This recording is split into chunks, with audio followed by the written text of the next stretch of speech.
Polisi mengungkap sejumlah fakta baru dari penyelidikan kasus kematian diplomat Kemlu Arya Daru di kamar indekosnya. Selain juga mengungkap CCTV saat Daru berada di rooftop kantor Kemlu selama lebih dari 1 jam. Polisi juga menyebut wajah korban tertutup plastik dan terlilit lakban. Kita ungkap fakta dari temuan ini bersama Ketua Harian Kompolnas Arief Wicaksono dan Guru Besar Fakultas Hukum Universitas Pelita Harapan Prof. Jamin Ginting. Selamat sore semuanya. Selamat sore, Mbak. Saya mau ke Pak Arief dulu. Pak Arief, Kompolnas kan sudah langsung datang ke TKP, juga sudah memetakan 3 lokasi penting, kosan, kantor, dan juga sebuah pusat perbelanjaan. Apa petunjuk baru yang ditemukan oleh Kompolnas dari temuan semuanya? Ya, terima kasih Mbak Cindy. Kami langsung aja, petunjuk baru itu adalah memastikan dari dalam yang tadi sudah disampaikan sistem kunci. Sistem kunci yang kita lihat ada slot dengan rantai dan satu kunci yang pakai kartu akses tadi. Itu yang pasti termasuk kondisi plafon, baik kamar mandi maupun kamar serta saluran air yang tidak ada kerusakan. Jadi tidak ada orang lain yang bisa masuk dan keluar ketika itu sudah di slot dari dalam. Begitu yang terbaru. Oke. Nah kalau gitu Prof. Jamin kan selain tadi soal kunci juga ada CCTV termasuk saat korban ada di rooftop kantornya sendiri. Bagaimana CCTV itu, terutama yang di Kementerian Luar Negeri, bisa menjadi bekal mengoptimalkan kasus pengungkapan kasus? Ya, terkait dengan kematian yang tidak wajar, di mana kematian ini terindikasi bisa bunuh diri dan tidak, di mana kalau konteksnya bunuh diri ada latar belakang keterkaitan dengan forensik psikologis. Apa itu forensik psikologis? Terkait tentang kejiwaan dari seseorang yang ingin melakukan bunuh diri. Apakah ada tanda-tanda ke arah sana? Seperti contohnya dia melakukan pembicaraan saya akan bunuh diri melalui WA atau ancaman-ancaman yang menakutkan yang dia secara psikologis menakutkan dia sehingga dia terlilit utang ya atau berantem dengan keluarganya atau pacarnya gitu, frustasi.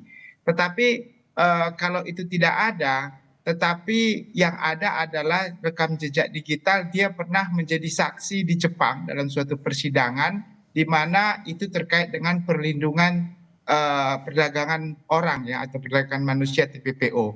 Nah, dia juga punya prestasi yang gemilang, artinya dia pasti menjaga kredibilitas dia untuk karirnya lebih tinggi lagi, tidak ada niat untuk mengakhiri hidup. Nah, ini suatu dikotomi atau pertentangan yang cukup signifikan bagi seseorang yang akan bunuh diri. Di satu sisi dia prestasi bagus, berjuang dan menjadi saksi di Jepang, pengadilannya untuk suatu perdagangan orang.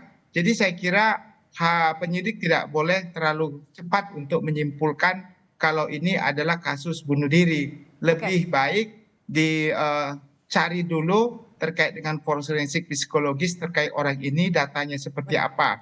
Pada umumnya kalau orang mati karena bunuh diri, yang paling kita sering lihat ya apa dia gantung diri atau dia memotong nadi tangannya ya atau dia juga bisa meminum racun.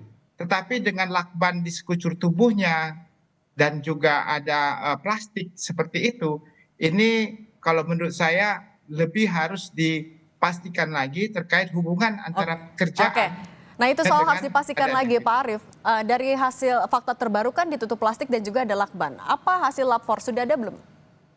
Betul, memang yang pada waktu tanggal 8 Juli tadi sudah dibuka oleh penjaga kosan dengan video, dengan foto, dengan juga ada satu lagi yang membantu penjaga kosan itu kemudian dilaporkan kepada Polsek Menteng dan Polsek Menteng melaporkan ke Satreskrim Polres Jakarta Pusat dan tibalah di sana tim identifikasi atau tim Inavis. Nah, di dalam tim kamar tersebut yang TKP yang paling penting itu sudah dilaksanakan olah TKP, tidak ditemukan sidik jari lain daripada sidik jari almarhum. Begitu juga DNA. Nah, itu bisa dipastikan sekarang adalah bagaimana kita menunggu hasil lapor seperti tadi yang disebutkan bahwasanya sangat ditunggu-tunggu penyebab kematian daripada almarhum tersebut. Apakah memang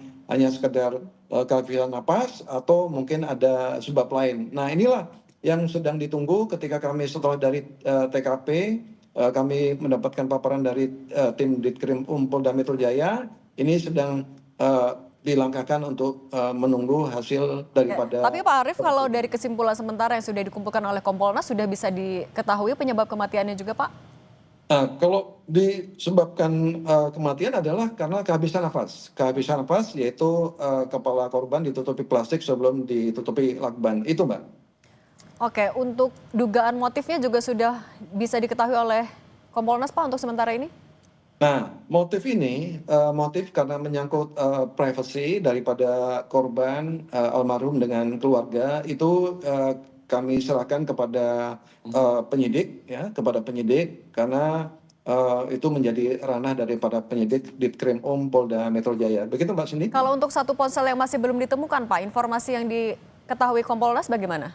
Nah, ponsel ini ketika korban kurang lebih jam 21 kurang itu berada di Grand Indonesia, kemudian biasanya yang bersangkutan menelpon ke keluarganya di Jogja dan termasuk video call, kemudian tahu-tahu telepon beliau itu jam 21.00 itu off karena tidak tahu sebabnya kenapa, dan penyidik juga ketika mendatangi TKP di kamar kosan, kalau nggak salah kamar 105 di Kondia, di kosan tersebut itu tidak menemukan ponsel. Nah, itulah yang membuat istri sangat berkeinginan untuk mendesak penjaga kosan untuk mengecek apa yang terjadi dengan suaminya yang sedang ada di kosan. Demikian. Jadi sampai sekarang ponsel itu belum ditemukan. Yang kami dapat informasi dari penyidik adalah situasi telepon tersebut jam 21.00 off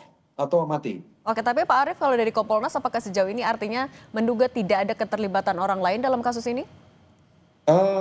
Begini, jadi penelusuran secara digital dari 3 lokasi, yaitu sejak tanggal 7 ya, pada saat yang bersangkutan di tempat kerja, itu fokus kepada 3 titik, yaitu tempat kerja, kemudian Mall Grand Indonesia dengan kosan Kondia tersebut, itu sudah di-match-kan antara CCTV dengan handphone yang bersangkutan melalui sistem Mobile Station International Subscriber Directory Number, yaitu kalau tidak salah ending telepon yang bersangkutan 9150. Nah, kemudian jam 21.00 tanggal 7 itu atau jam 9 PM malam itu handphonenya off.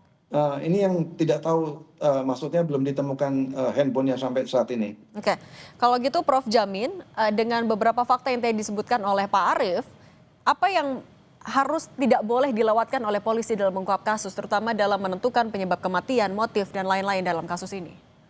Ya, tentu ada satu hal yang perlu dilakukan, apakah ini sudah atau belum, harus dicek 3 bulan terakhir siapa yang bersama-sama dia di kosan tersebut. Apakah satu kamar atau berbeda kamar. Kalau kita lihat jumlah kamar di situ, ada beberapa kamar. Jadi setiap penghuni di situ harus diminta keterangannya, latar belakangnya, backgroundnya, supaya bisa ketahuan jangan-jangan ada orang yang menginginkan kematiannya dan tinggal di situ beberapa waktu tertentu. Nah, ini kan juga bisa menjadi indikator. Bahkan tadi sudah disebutkan mengapa HP-nya sampai sekarang tidak ditemukan. Nah, kalau orang mau bunuh diri, biasanya dia meninggalkan pesan, Mbak. Dia meninggalkan pesan tertentu untuk sebelum dia mengakhiri hidupnya. Nah, ini tidak ada pesan apapun. Ini kan ada kecurigaan. Berarti kemungkinannya ada orang lain yang menginginkan kematiannya begitu. Oke, baik. Prof Jamin Ginting, Guru Besar FH Universitas Pelita Harapan, dan Pak Arief Wicaksono, Ketua Harian Kompolnas. Terima kasih sudah berbagi di Kompas Petang. Terima kasih Pak Arief. Terima kasih.